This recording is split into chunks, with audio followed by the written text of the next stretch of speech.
श्री शिवाय नमस्तुभ्यम।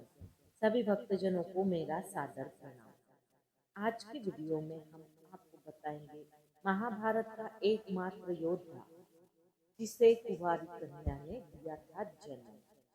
महाभारत के एक महान योद्धा थे जो दानशीलता, वफादारी और शौर्य के लिए जाने जाते थे। कर्ण का जन्म कुंती से हुआ था जब वह अविवाहित थी, क्योंकि उन्होंने सूर्यदेव से वरदान मांगा था। जन्म के समय कर्ण ने जन्मजात कवच और कुंडल धारण किए हुए थे। कुंती ने जन्म के बाद कर्ण को एक टोकरी में रखकर गंगा नदी में बहा दिया, जहां उन्हें अधिरथ और राधा ने पाया और पाल पोस कर बड़ा किया था। कर्ण महाभारत के एक महान योद्धा, दानवीर और दुर्योधन के मित्र, सूर्यदेव और कुंती के पुत्र होने के बावजूद उन्हें सूत पुत्र अधिरथ और राधा ने पाला पोसा। कर्ण को उनके जन्मजात कवच कुंडल और दानशीलता के लिए जाना जाता है और उन्होंने महाभारत युद्ध में कौरवों का साथ भी दिया था। तो महाभारत युद्ध में जब धनुर्धर अर्जुन और दानवीर कर्ण आमने सामने युद्ध लड़ रहे थे, जब जब कर्ण का तीर आता, अर्जुन का जो रथ था वो थोड़ा पीछे खिसक जाता था, और जब जब अर्जुन तीर चला रहे थे तो उस तरफ कर्ण का जो रथ था थोड़ा पीछे खिसक जाता था। जैसे ही कर्ण का तीर आके अर्जुन के रथ पर लगता, अर्जुन का रथ थोड़ा भी पीछे खिसकता, तो भगवान श्री कृष्ण कर्ण के साहस और वीरता की प्रशंसा करने लगते, और जहाँ अर्जुन का तीर जाकर के कर्ण के रथ को लगता वो बहुत पीछे खिसक जाता, लेकिन भगवान श्री कृष्ण ज्यादा प्रशंसा नहीं करते। अर्जुन से रहा नहीं गया और क्या हो रहा है, तो उसने पूछ लिया, भगवान देखो, आप मेरा वाला तीर जाता है, उसका रथ बहुत पीछे चला जाता है, उसका आता है, हमारा तो थोड़ा ही पीछे खिसकता है। भगवान श्री कृष्ण ने कहा कि मुझे उसकी प्रशंसा करनी जरूरी है। क्यों? क्योंकि तुम्हारे रथ पर स्वयं मैं विराजमान हूँ, ध्वजा पर हनुमान जी विराजमान है, तुम्हारे पहियों को शेषनाग ने थाम रखा है, लेकिन तब भी कर्ण के तीर की ताकत देखो कि थोड़ा तो पीछे खिसक रहा है, इसलिए तो तुमसे ताकतवर तो है। अर्जुन ने जब ये सुना और उसका घमंड जो चूर चूर हो गया। कर्ण एक महाभारत का अहम किरदार है। कर्ण को लेके बहुत सारी बातें दुनिया में कही सुनी जाती है। कर्ण से सीखने के लिए बहुत कुछ है, लेकिन कर्ण की गलतियों से भी सीखने के लिए बहुत कुछ है। कवच कुंडल जिसने इंद्र को दान दिया था, मित्रता के खातिर सर्वस्व अपना बलिदान किया था। धर्म मार्ग पर चलना जिसका स्वाभिमान था, उसका नाम था कर्ण। कर्ण वाकई में महान। सबसे पहले बात करते हैं कर्ण के किरदार की। तो बहुत से लोग दुनिया में जिन्होंने महाभारत को पढ़ा है, समझा है, वो कहते हैं कि कर्ण से क्या सीखे। कर्ण तो महाभारत को रुकवा सकते थे, लेकिन कर्ण ने ऐसा नहीं किया। कर्ण की गलतियों से भी सीखा जा सकता है। सबसे पहले यही कहूँ कि कर्ण की गलतियों से सीखिए, कभी जीवन में ऐसी गलतियां मत कीजिएगा। पहली गलती जो कर्ण की थी वो थी हस्तिनापुर में, जब सारे राजकुमार शिक्षा ग्रहण करके वापस आए, यानी कि कौरव पांडव, तो सारे राजकुमारों की जो कला थी उसका प्रदर्शन करवाया जा रहा था। मैदान में सब इकट्ठे हुए थे, सबने अपनी कला का प्रदर्शन कर रहे थे। तभी वहां कर्ण पहुंचे और उन्होंने अर्जुन को चेतावनी देते हुए खुली चेतावनी दी, और आ जाओ मेरे साथ, आजमाओ, बताओ किसमें है कितना है दम। अब कर्ण वो सबसे उम्र के हिसाब में युधिष्ठिर से बड़ा, भीम से बड़ा, अर्जुन से भी काफी बड़ा था। अपने से काफी छोटे को ललकारना ये उसे शोभा नहीं देता और यही पहली गलती कर्ण ने कर दी थी। दूसरी गलती, भरी राजसभा में जहाँ चौसर खेला जा रहा था, पांडव हार चुके थे, द्रौपदी को बुलाया गया, चीर हरण किया जा रहा था, तब दुर्योधन के ही भाई विकर्ण ने ये गलत हो रहा है भैया, इसे रोक दीजिए, ऐसा भी कहा।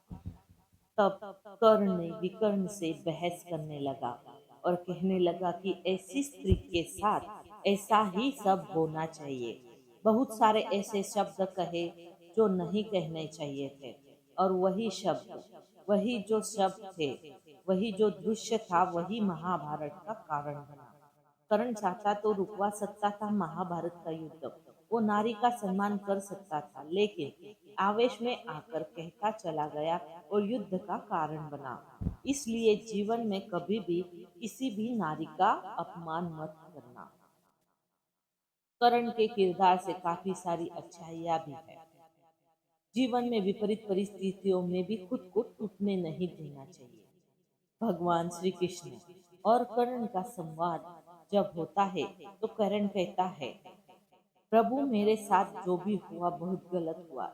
जिस माँ ने मुझे जन्म दिया उसने जन्म देते ही त्याग दिया। मुझे क्षत्रिय होते ही क्षत्रिय धर्म निभाने का मौका नहीं मिला। मुझे गुरुकुल में शिक्षा नहीं मिली। मुझे भटकना पड़ा। मेरे साथ हमेशा भेदभाव होता रहा। यहाँ तक कि द्रौपदी के वहां स्वयंवर में पहुंचा तो वहां भी मुझे अलग कर दिया गया। लेकिन कर्ण के जीवन से जो सीखने वाली बात है, उसने हर परिस्थिति में खुद को ढाला और उससे बाहर निकलने की सोची। जब गुरुकुल में द्रोणाचार्य जी ने मना कर दिया था कर्ण को शिक्षा देने से, तो वो अपने गुरु को ढूंढने के लिए खुद निकल चुके थे और गुरु परशुराम के पास जाकर पहुंच गया। कर्ण ने खुद को तैयार किया एक योद्धा के रूप में, और जरूरत पड़ी तो अपने मित्र दुर्योधन के साथ देने के लिए महाभारत जैसा इतना बड़ा युद्ध भी लड़ा। कर्ण के जीवन यही सिखाता है कि परिस्थिति चाहे जैसी भी हो, उससे बाहर निकल सकते हैं। तीसरी बात जो है कर्ण के जीवन से सीखने को मिलती है, शिक्षा का ही नहीं, शिक्षा देने वाला भी उतना ही सम्मान कीजिए। कर्ण धनुर्विद्या सीखना चाहता था गुरु द्रोणाचार्य जी से। उसके पास गया तो वहां से उनको लौटा दिया गया। कहा जाता है कि हम तो सिर्फ क्षत्रिय को सिखाते हैं। कर्ण को कैसे भी धनुर्विद्या सीखनी थी, तो मालूम चलता है कि भगवान परशुराम जी कहाँ से भगवान परशुराम जी के यहाँ से सीखी जा सकती है, लेकिन वो तो सिर्फ ब्राह्मण को सिखाते हैं।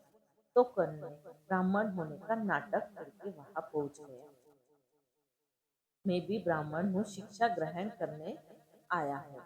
एक दिन भगवान परशुराम जी अपने शिष्य की गोद में सर रखकर आराम कर रहे थे। तभी एक बिच्छू आता है और कर्ण की जांघ पर डंक मारने लगता है। दर्द तो कर्ण को बहुत हो रहा था, लेकिन हटता नहीं है। गुरुजी गुरुजी की नींद खुल जाए, इसलिए कर्ण ने कुछ भी नहीं किया। भगवान की नींद खुल गई। भगवान परशुराम की खुल गई तो वो बहुत गुस्सा हुए, नाराज हुए। उन्हें विश्राम करने दिया जाए तो सह लेता है सारे दर्द को। बिच्छू को चला जाता है डंक मार के, खून बहने लगता है। कुछ समय बाद भगवान परशुराम की नींद खुलती है। वो देखते हैं कि कर्ण की जांघ में से तो खून बह रहा है, तो कहते हैं तुम ब्राह्मण नहीं हो सकते, इतनी सहनशीलता कभी सिर्फ क्षत्रिय में होती है। कौन हो तुम बताओ। और गुस्सा आ जाता है और वो श्राप देने लगते हैं कि तुम मेरी विद्या को तब भूल जाओगे जब तुम्हें सबसे ज्यादा जरूरत होगी, सबसे ज्यादा आवश्यकता होगी, उस समय तुम्हें याद ही नहीं आएगा। कर्ण चरणों में गिर जाता है, कहने लगता है भगवान ऐसा श्राप मत दीजिए, लेकिन श्राप एक बार दे दिया तो वापस नहीं लिया जा सकता। वो कहता है, मुझे नहीं पता कि मैं किस कुल में पैदा हूँ, कहाँ मेरा जन्म हुआ है, मुझे कुछ पता ही नहीं है, मुझे बस धनुर्विद्या सीखने दी, इसलिए आपके पास चला आया। भगवान परशुराम ने फिर अपने शिष्य को देख करके दया करके अपना विजय धनुष्य उसे दे दिया। एक और श्राप है जो कर्ण की मृत्यु का कारण भी बन जाता है। एक बार जंगल में राक्षस का पीछा करते कर्ण दौड़ा चला जा रहा था। वो तीर चला देता है तो तीर राक्षस की जगह एक गाय को लग जाता है। गाय का स्वामी एक ब्राह्मण था। जब वो ब्राह्मण देव वहां आते हैं तो कहते हैं, तुमने ये क्या कर दिया, एक असहाय को मार दिया। तुम भी जब असहाय रहोगे तो तुम्हें भी कोई मार देगा। और यही होता है युद्ध भूमि में।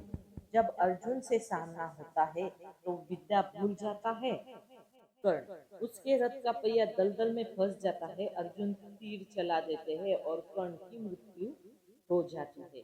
लेकिन सार यह है कि जिसने शिक्षा दी उनका भी सम्मान कीजिए और जो शिक्षा मिली उसका भी सम्मान।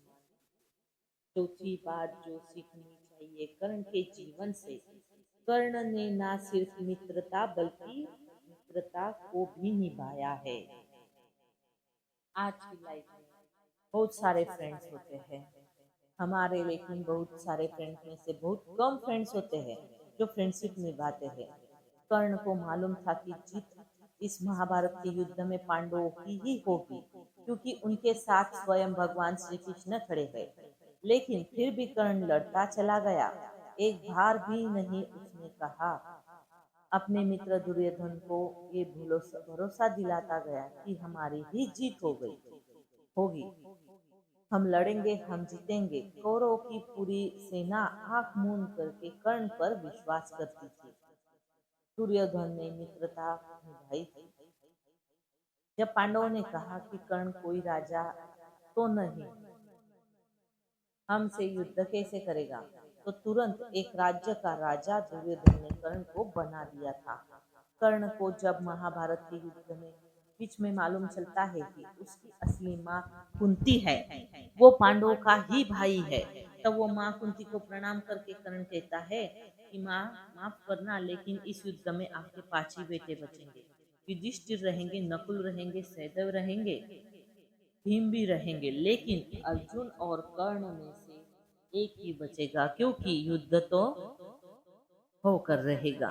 कर्ण को सब कुछ मालूम था, हार सामने खड़ी थी, लेकिन फिर भी कर्ण लड़ता गया अपनी मित्रता के वचन को निभाने के लिए। दोस्ती निभाना अगर सीखना है तो कर्ण से सीखिए। और आखिरी 5वीं बात जो सीखनी चाहिए कर्ण के जीवन से, अगर आपने दूसरों से ज्यादा कमाया है दुनिया में, तो आपका कर्तव्य बनता है आप दूसरों के हित के लिए कुछ ना कुछ पैसा उसमें लगाए, कुछ डोनेट करे इस समाज के लिए जिसमें जिसमें से आपने कमाया है। कर्ण सबसे दानवीर था। ना सिर्फ उसने मित्रता निभाई बल्कि दानी होने का गुण भी उसने जीवन भर निभाया।